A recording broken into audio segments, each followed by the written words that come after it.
ये अंतर की बात है। हमारे कर्म के अनुसार दुख आया है तो हमें ये स्वीकृति नहीं कि इस व्यक्ति ने दुख दिया है। अगर ये व्यक्ति ना हो तो मैं कभी दुखी हूं ना, ऐसी भावना कभी मत बनाना कि अगर सामने कमरे वाला हट जाए ना तो मैं बड़ा सुखी हो जाऊं, वो अमक नष्ट हो जाए ना तो मैं सुखी हो, कभी नहीं। तुम्हें कोई दुख नहीं दे रहा, पक्का समझ लीजिए। तुमने जो बीज बोया है कर्म का वो ही तुम्हें दुख दे रहा है, पक्का समझ लीजिए। यहां कोई दुख देने वाला नहीं है। ना दुखम, एक तो ये, दूसरा हमारे कर्म के कई रूप होते हैं। एक होता है व्यक्ति के ऊपर बैठकर कर्म दंड दिलाता है, और एक होता है घटना बनता है, और एक होता है रोग बनता है। शरीर में विविध प्रकार की आदि व्याधियां, तो हमको विचलित नहीं होना है। यदि आप भक्त हैं, उपासक हैं, आध्यात्मिक मार्ग के पथिक हैं तो धैर्य रखिए। नाम जप से बहुत बड़ा बल मिलता है। सत्संग से हमारे अंदर विवेक जागृत होता है, सहने की सामर्थ्य आती है। बड़े से बड़े दुख को आनंद पूर्वक उपासक सह सकता है, विषयी भोगी पुरुष नहीं, सांसारिक पुरुष नहीं। इसलिए ना दुखम, कोई भी दुख आपको विचलित ना कर पावे। ये तभी हो सकता है जब आपने मृत्यु का वर्ण कर लिया है। अब तो एक न एक दिन शरीर छूटेगा ही। भजन नहीं छोड़ेंगे, सतमार्ग नहीं छोड़ेंगे। मृत्यु से बड़ा कोई दुख नहीं है, उसे हम पहले स्वीकार कर चुके हैं, तब इस मार्ग में चला जाता है। नारायण अति कठिन है, हरि मिलन की बाट, या में पग पीछे धरे प्रथम शीश दे काट। शीश काट का मतलब अपने अस्तित्व को आराध्य देव में समर्पित कर देना। अब जोई जोई प्यारो करे, सोई मोई भावे, तो दुख किस बात का। देखो, प्रवचन कर लेना सरल है, प्रवचन सुन लेना सरल है, लेकिन जब ये बातें जीवन में आती हैं उस समय अपने को बचा ले। यही आध्यात्मिक साधक की पहचान है। अनुकूलता होती तो बड़ी कृपा भगवान की, और जब प्रतिकूलता रंग लाती है उस समय बोलो कि बड़ी कृपा हरि की। तुम्हारा प्रियजन पधार गया और बोलो हाथ उठा के, बड़ी कृपा हरि की। तुम्हारा प्रिय शरीर असाध्य रोग से ग्रसित हो गया, बोलो अब बड़ी हरि कृपा। तुम्हारे मनोवांछित जितनी वस्तुएं उन सब विध्वंस हो गई, अब बोलो हाथ उठा के, बड़ी हरि की कृपा। तब समझा जाएगा महाभागवत हो, भक्त हो, बड़ी हरि की कृपा, और वास्तविक बड़ी हरि की कृपा। पर बोल सकता है वही जिसका अस्तित्व भगवान में समर्पित है। अगर अस्तित्व देहाभिमान में है तो बोल ही नहीं सकता। हरि की कृपा प्रतिपल, नाशवान का नाश निश्चित होगा, अविनाशी का कोई नाश कर ही नहीं सकता है। ये बिल्कुल दिमाग में बैठा लीजिए। नाशवान का नाश होगा, आज नहीं तो कल होगा। अविनाशी को कोई मार नहीं सकता। तू अविनाशी है, तेरा शरीर और संसार ये सब विनाशी है। इसलिए न दुखम, दुख को भी स्वीकार मत करो। ना मैं कभी रोगी था, ना मैं कभी रोगी होऊंगा, ना मैं कभी दुखी था, ना मैं कभी दुखी होऊंगा। मैं आनंद सिंधु का बच्चा हूं और आनंद में ही रहता हूं। ये जो आनंद सिंधु सुख राशि प्रभु है, उन्हीं का ईश्वर अंश जीव अविनाशी चेतन अमल सहज सुख राशि। पर कई मिनट रुकते हो अपने स्वरूप में, एक सेकेंड नहीं। इसी देह में रहते हो हर समय, देह भाव में। इसीलिए सुख दुख निंदा स्तुति मान अपमान इनका प्रभाव खोखला किए दे रहा है। चिंता शोक भय ये जलाए दे रहे हैं। बहुत अपनेपन से कह रहे हैं अपने लोगों को समझाने के लिए कि हे भाई, ये जो लोक में तुम्हारी इच्छा है कि मेरा नाम हो जाए, मेरी यश कीर्ति हो जाए, मेरा सम्मान हो जाए, मैं सबसे बड़ा बन जाऊं, ये एक माया का भ्रमात्मक जाल है जिसमें फंसकर तुम नाना प्रकार की योनियों को प्राप्त होगे, मुक्त नहीं हो पाओगे। इसलिए इस लोक ऐषणा का त्याग कर दो। लोक ऐषणा, जो कंचन विजयी होते, कामिनी पर विजय प्राप्त कर लेते हैं, वो भी लोक ऐषणा में गिर जाते हैं। ये बड़ी भारी खाई है माया की, जिसे मान सम्मान कहते हैं, जिसे यश कीर्ति कहते हैं। इसकी चाह में बड़ी बड़ी साधनाओं की बलि चढ़ा दी जाती है, बड़ी बड़ी तपस्याओं को न्यौछावर कर दिया जाता है, केवल अपने नाम के लिए, अपनी प्रशंसा के लिए, अपनी बड़ाई के लिए। हाथ कुछ नहीं लगता। जो प्रशंसा मान सम्मान का भोक्ता बन गया, वो भगवान की प्राप्ति की योग्यता खो देता है। इसीलिए श्रीपाद कह रहे न लोकम, लोक ऐषणा की तरफ अपनी वृत्ति जो जा रही उसको हटाओ। ये सबके अंदर होती है। कुछ तो ऐसा करूं जिससे लोग हमें जाने। भगवान को तो जानना नहीं चाहते, तुम्हें क्या जान लेंगे। भगवान का तो शब्द नाम जप नहीं पा रहे, तुम्हारा नाम कौन लेगा। कितने बड़े बड़े चक्रवर्ती सम्राट हुए, बड़े बड़े महल, बड़े बलवान, कौन जानता है। बहुत बहुत इतिहास के पन्नों में लिखे पड़े हैं। ये होश में हम विवेक के द्वारा ऐसा साधन करें, ऐसे मार्ग में चले कि भगवान को प्राप्त हो जाएं। ये जीवन का परम लाभ है। न लोकम, हमें लोक के मान सम्मान, यश कीर्ति, प्रतिष्ठा आदि की भी चाह नहीं करनी चाहिए। अगर भगवान को सम्मान देना ही है ना, यश कीर्ति देनी है ना, तो ऐसा प्रदान करेंगे कि आपकी भगवत प्राप्ति भी नहीं रुकेगी और बिस्तरे सब जग विमल कीरति, साधु संगति ना टरे। खास बात रहेगी, आपके जीवन में भारी यश का विस्तार होगा, पर साधु संगति मिलती रहेगी, इसलिए अभिमान नहीं हो पाएगा। वो मान सम्मान आपके तप का नाश नहीं कर पाएगा। यदि भगवान को नाम करवाना है, यश करवाना है, सम्मान दिलवाना है, ये उनका विषय है। अपने तो दैन्य रहें, अपने तो सम्मानम कलयाति घोर गरलम नीचापमानम शुधा, सम्मान को विष समझें और नीच पुरुषों द्वारा की हुई अपमान को अमृत समझें, तब राधा माधव में प्रीति होती है। क्योंकि देहाभिमान ही प्रीति में बाधक है। जब हमारा सम्मान होता है तो देहाभिमान पुष्ट होता है, और जब अपमान होता है तो भगवान की शरणागति पुष्ट होती है। ये सिद्धांत है, ये बाहरी बहिर्मुख पुरुष नहीं समझ पाएंगे। कोई हमारा अपमान करे तो हमें लाभ मिलेगा, छाती जलती है, उसको तो दंड देना चाहिए जो अपमान करे। यह अज्ञान है, ये परमार्थ का मार्ग नहीं है। आप जहां बैठे हैं, जो सुन रहे हैं, ये शुद्ध अध्यात्म है, भगवत मार्ग है। इसलिए न लोकम, लोक की भी मान बढ़ाई, यश कीर्ति की चाह ना करे, तो राधा माधव के चरणारविंद की तरफ उसकी मन और बुद्धि की गति होने लगेगी।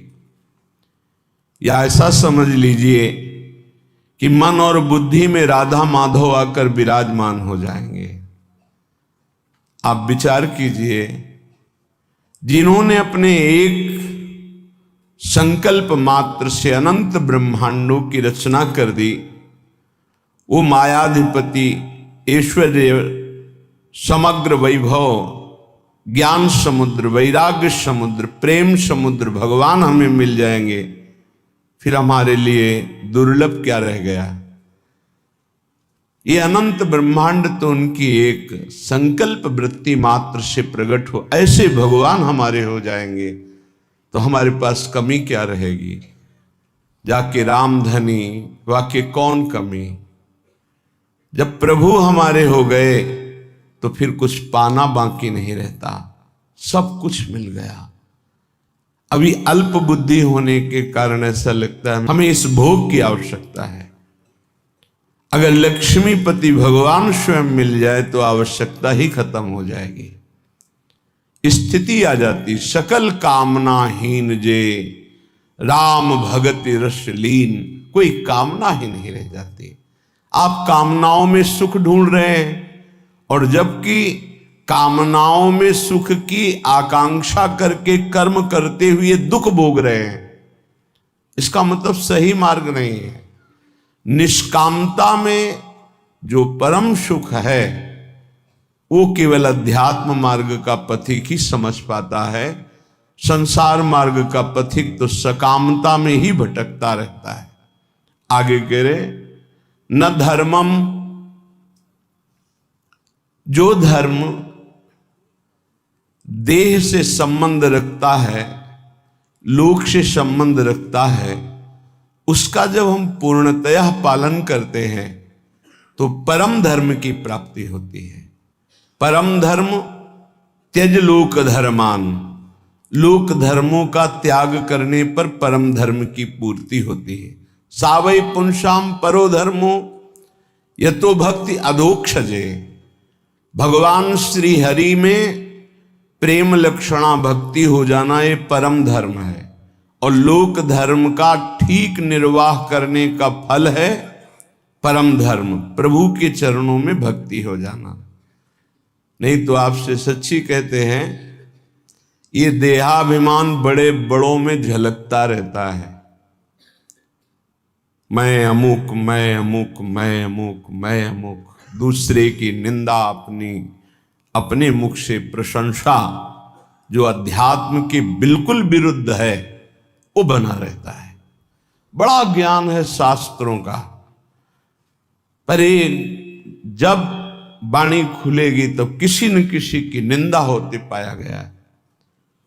वो तो अमुक जाति के थे, वो अमुक अमुक ऐसे ऐसे। अरे जो सत्य वस्तु है उसको क्यों नहीं जाना जा रहा?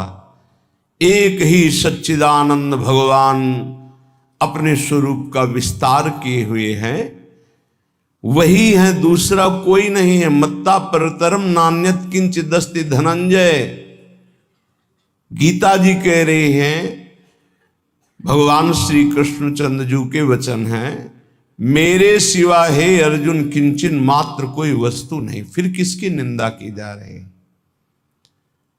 लोक धर्म की महत्ता है परम धर्म की प्राप्ति में।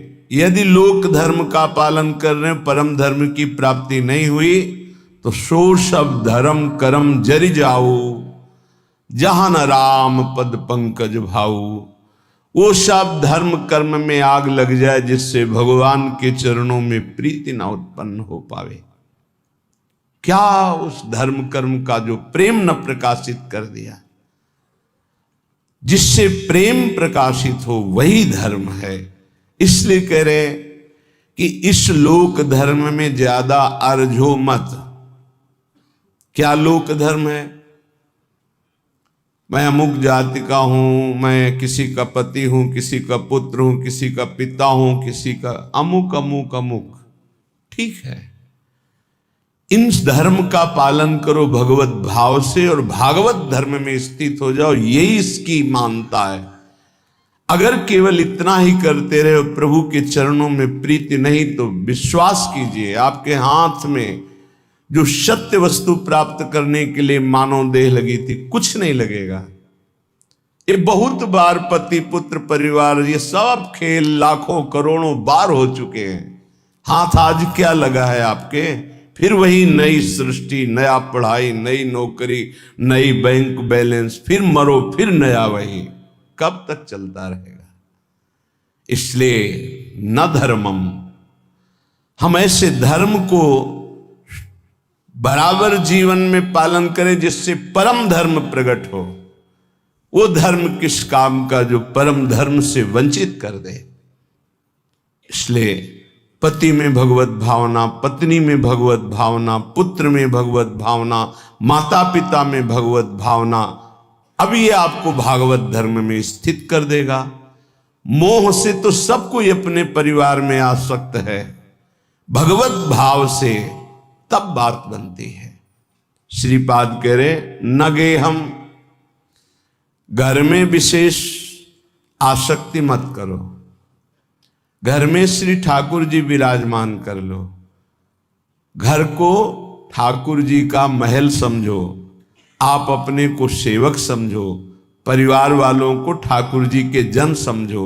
नाथ सकल संपदा तुम्हारी, मैं सेवक समेत सुत नारी। तुम्हारा घर ही तीर्थ हो गया, तुम्हारा घर ही भगवान का मंदिर बन गया। जो रसोई में बने सबसे पहले ठाकुर जी को अर्पित करो। देखो तुम्हारा जीवन कितना उन्नति में, कितना शांत, कितना सुखद जीवन हो जाएगा। पापाचरण ही अशांति दुख क्लेश देते हैं, धर्माचरण ही सुख शांति देता है। कभी कभी भ्रम हो जाता है, धर्माचरण करने वाले में बड़ी दुख विपत्ति देखी जाती है और पापाचरण करने वाले में बड़ी उन्नति देखी जाती है। तो इसका आंतरिक रहस्य है कि अभी ये धर्माचरण कर रहा है, पीछे उसने जो पापाचरण किए हैं उनका फल लागू हो चुका है उसके ऊपर, इसलिए धर्माचरण करते हुए वो दुख भोग रहा है। और जहां दुख पापाचरण द्वारा प्रदत्त खत्म हुआ और इसके धर्म का प्रभाव आएगा, ये चमक उठेगा, इसका जीवन आनंदमय हो जाएगा। और जो पापाचरण करके उन्नति को दिखाई दे रहा है, उसका पुण्य फल लागू हो चुका है। जहां पुण्य नष्ट हुआ और वर्तमान का पाप और भूत का पाप दोनों जुड़ेंगे तो ये नष्ट हो जाएगा। इस रहस्य को समझें। इसको ऐसा ना माने कि पापात्मा जन बड़ी उन्नति को प्राप्त होते हैं, पुण्यात्मा जन दुख को भोगते हैं, ऐसा सिद्धांत नहीं है। उसके रहस्य को न जानने के कारण अज्ञानी जन ऐसा कहते हैं। श्रीपाद कह रहे गृह में भी आसक्ति मत हो। क्यों? घर में आसक्ति अगर कर लोगे, ऐसी आसक्ति सुनी जाती, अरे हमने इतनी मेहनत करके घर बनाया, अब तो एक एक दीवाल की ईंट में हमारी आसक्ति है, तो छिपकली बनकर उसी में आओगे, उसी घर में रेंगोगे। अरे भाई, जब ये घर अपना नहीं है, पांच भौतिक, ये छूट जाता है, इसको आग लगा दी जाती है, तो और कौन सा घर अपने साथ चलेगा। इसलिए जैसे हम रह रहे हैं, घर ठाकुर जी का है, सेवक हैं, अपना समय व्यतीत कर रहे हैं, भगवत प्राप्ति के लिए मानव देह मिला है तो धर्म पूर्वक आचरण करते, नाम जप करते, धर्म पूर्वक धन कमाते, परिवार रूपी भगवान की सेवा करते, घर में भगवान विराजमान, मकान भगवान का। जैसे भक्तजन अपने मकान का नाम प्रिया कुंज, श्यामा कुंज, ये प्रियाजू का कुंज है, ये श्यामाजू का है, हम तो सेवक हैं। तो घर की अहम वृत्ति, मम वृत्ति का नाश हो गया। एक एक बात को समझ जाओगे तो भगवत प्राप्ति बहुत सरल हो जाएगी। न लोकम, न धर्मम, न गेहम और न देहम। ये शरीर जिसको हम इतना प्यार करते हैं कि मैं मानते हैं, ये केवल क्लेश ही क्लेश दे रहा है। यदि भजन ना हुआ तो इसका कोई महत्व नहीं। कहां गई हमारी वो बाल्यावस्था, कहां गई हमारी यौवन अवस्था। नाना प्रकार से इसको दुलार किया, इसको प्यार किया, इसको मैं माना, और ये दुख ही दुख दे रहा है, प्रतिक्षण क्षीण हो रहा है, ये नष्ट हो जाएगा। आज दिखाई दे रहा है चलता फिरता बोलता, कल इसका अस्तित्व ही नहीं रहेगा, मिट्टी में मिल जाएगा। इसलिए इस देह का अभिमान मत करो। ये देह तुम्हारा अविनाशी नहीं है, कुछ समय का है। बहुत होश में, बहुत होश में। इससे पाप मत करो, किसी को दुख मत दो, मनमानी आचरण मत करो, शरीर पोषण के लिए अन्य जीवों की हत्या करके मांस मत खाओ, प्रमाद स्थिति पागलपन बढ़ाने के लिए शराब मत पियो। ये वो बुद्धि भ्रष्ट कर देती है जो नरक ले जाती है। पराई माता बहनों की तरफ गंदी दृष्टि, पापात्मा का भाव मत करो। ये मनुष्य देह केवल पवित्र आचरण करके, धर्माचरण करके भगवत प्राप्ति के लिए मिला है। सबको इसमें ऐसा नहीं कि अमुक प्राप्ति नहीं कर सकता, नहीं, कोई भी हो, पुरुष हो, स्त्री हो, बालक हो, बूढ़ा हो, कोई भी वर्ण का हो, कहीं का भी हो, कैसा भी हो, सबको चांस है भगवत प्राप्ति का। मानव देह मात्र को अधिकार है भगवत प्राप्ति करने का, क्योंकि अन्य योनियों में विवेक नहीं होता, इसलिए वो उपदेश धारण नहीं कर सकते, वो भजन साधन नहीं कर सकते। हाँ, भगवत कृपा से यदि संयोग बन जाए तो अन्य योनियों में भी कल्याण हो जाता है। जैसे कोई बहुत बड़े भागवत के घर का कुत्ता ही सही, वो दरवाजे पे बैठा, खूब नाम कीर्तन हो रहा है, ठाकुर जी का भोग लगा, आरती हुई, उसको भी प्रसाद मिल रहा है, वो नाम कीर्तन, उसका कल्याण हो जाएगा। भगत के घर के पशु पक्षियों का भी कल्याण हो जाता है। ऐसा कहीं बिरला ही संयोग बैठता है, नहीं तो मानव देह में ही भगवत प्राप्ति होती है। तो कह रहे हैं ये देह भगवत प्राप्ति के लिए इसका अभिमान करके गलत आचरणों में समय बर्बाद मत करो। जब आपके अंदर करने की शक्ति तो अच्छा करो, बोलने की शक्ति तो अच्छा बोलो, देखने की शक्ति तो अच्छा देखो, बुरा क्यों करते हो? बुरा का फल बुरा ही होगा। तो मानव देह बुराई मिटाने के लिए मिली, बुराई बढ़ाने के लिए नहीं मिली। बहुत अपने लोग अपनी महिमा को नहीं समझ पा रहे हैं, दूसरों से आशीर्वाद मांगते घूमते हैं। किसी का आशीर्वाद क्या करेगा यदि हम अपने आचरणों को ना सुधारें, हम अपने को प्रभु के भजन में ना लगाएं, हम शास्त्र आज्ञा से ना चलें, तो दूसरे का आशीर्वाद लागू ही नहीं होगा, लागू ही नहीं होगा। आप हमारी बात को पकड़िए। और यदि आप धर्म से चल रहे हैं, नाम जप कर रहे हैं, पवित्र जीवन है, तो किसी से आशीर्वाद मत मांगो, सबका आशीर्वाद मिल जाएगा। विश्वास कीजिए। सुर नर मुनि प्रसन्नता ऊपर, सोई विजयी विनयी गुण सागर, तासु सुजस त्रैलोक उजागर। जितने सुर नर मुनि सब उस पर कृपा करेंगे जो धर्म से चलता है, जो भगवान नाम जप करता है। अगर धर्माचरण का त्याग कर दिया जाए, अपवित्र पापाचरण किया जाए, तो कोई नहीं बचा सकता। रावण ने किसकी आराधना नहीं की? विचार करके देखिए। बड़ा विद्वान था, भगवान शंकर की खूब आराधना की, बड़े उच्च कोटि की आराधना की, लेकिन आचरण सही नहीं थे। तो क्या क्या नहीं मिला उसको भगवान शंकर की कृपा से? लेकिन सर्वस्व नाश हो गया, रहा न को कुल रोव निहारा, आचरणहीन हो गया, धर्म भ्रष्ट हो गया, मनमानी आचरण। इसीलिए श्रीपाद कह रहे हैं कि आप अपने शरीर का अभिमान करके आचरण भ्रष्ट मत हो जाइए, आचरणों को सुधारिए। तुम्हारा शरीर अविनाशी नहीं है, एक सीमित समय के लिए आया हुआ है, ये दिमाग में बैठा लीजिए। इसको जाना है, इसको छोड़ना है, शरीर को नष्ट होना है, आज नहीं तो कल। इसलिए ऐसे आचरण कर लो कि तुम्हारी उन्नति हो जाए, तुम दुर्गति से बच जाओ, तुम्हारा पुनः जन्म अन्य योनियों में ना होकर भगवान के धाम में दिव्य रूप से निरंतर अनंत काल तक के लिए सुख भोगो। श्रीपाद कह रहे न निंदाम, किसी की निंदा मत करो, क्योंकि दूसरे की निंदा करने से उसके पाप अपने ऊपर आ जाते हैं। क्यों बेमतलब में पाप की पोटरी बांध रहे हो? पर निंदा के किए ते आवत नहीं कछु हाथ, मूर्ख पर्वत पाप को ले चल अपने साथ। दूसरे की निंदा करने से अपने को मिलता कुछ नहीं है, उसका पाप हमारे ऊपर आ जाता है। बेमतलब पाप की पोटरी, दुख का कारण आप बना रहे हैं। दूसरे की निंदा करने से आप उसको नीचा दिखा पाएंगे क्या? नहीं। अगर वो नीच है तो खुद नष्ट हो जाएगा, अपना उसका कर्म ही उसको नष्ट कर देगा।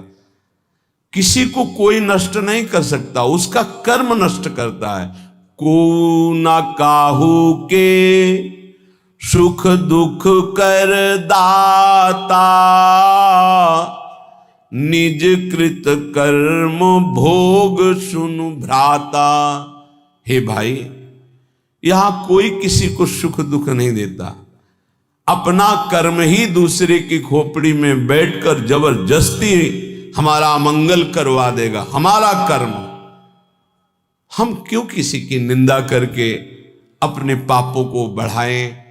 इसलिए ना निंदा, मना कर, किसी की भी निंदा मत करो। और कह रहे ना स्तुतिम, किसी की स्तुति भी मत करो, प्रशंसा। क्यों? क्योंकि किसी व्यक्ति के गुण से प्रभावित होना संसारिकता है। गुणमानी संसार, सेवकवाणी, गुणमानी संसार और सकल गुण प्रीत बिन। अगर कोई बहुत अच्छा आचरण कर रहा है, भगवान की कृपा है, उसमें भगवान की शक्ति विराजमान, हम उसको नमस्कार करते हैं, व्यक्ति को नहीं। हम व्यक्ति की प्रशंसा नहीं करते, हम प्रभु की प्रशंसा करते हैं। प्रभु ने इसे योग्य बना दिया, बस।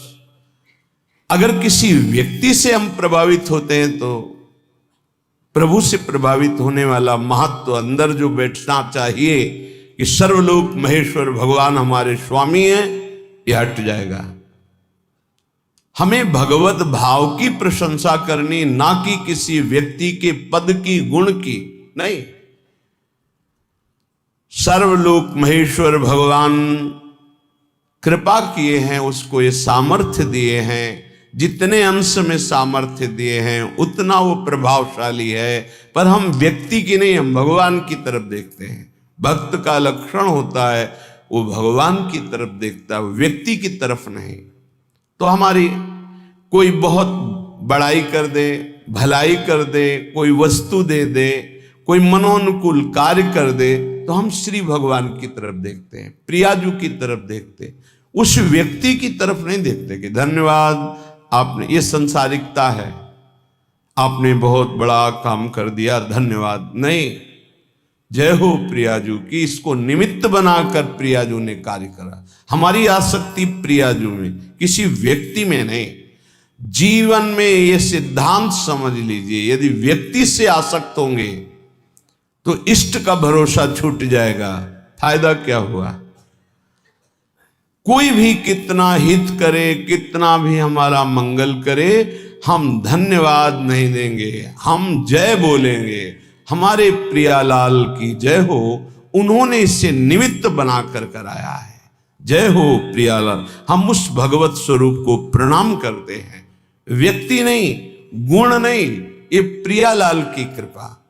देखो गोस्वामी जी से कह रहे, तात सुनहु माया कृत, गुण अरु दोष अनेक, गुण या उभय न देखई, देखी सो अविवेक, गुण या उभय न देखई। भागवतिक गुण है, न किसी के दोष, न किसी के गुण, न किसी की निंदा, न किसी की स्तुति। सबसे बड़ा भागवतिक गुण है सब में भगवान को देखना। इस रूप में भगवान आ गए, इससे बड़ा सम्मान क्या होगा सामने वाले का?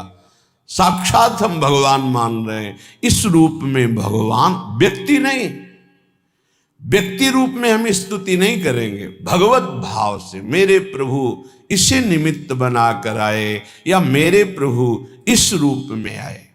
श्रीपाद करें, नापि सौख्यम, हमारा किसी से किसी भी तरह का सुख लेने का भी भाव नहीं होना चाहिए। सौख्यम माने सुख होता है। ये व्यक्ति, ये पदार्थ, ये वस्तु सब प्रभु के सुख के लिए अपनी भावना, भक्त का। हम तो प्रसाद भोगता है, वस्तु का भोग नहीं करते। किसी व्यक्ति से सुख लेने की भावना रहेगी तो स्वार्थ बुद्धि रहेगी, स्वार्थ बुद्धि रहेगी तो अज्ञान रहेगा, अज्ञान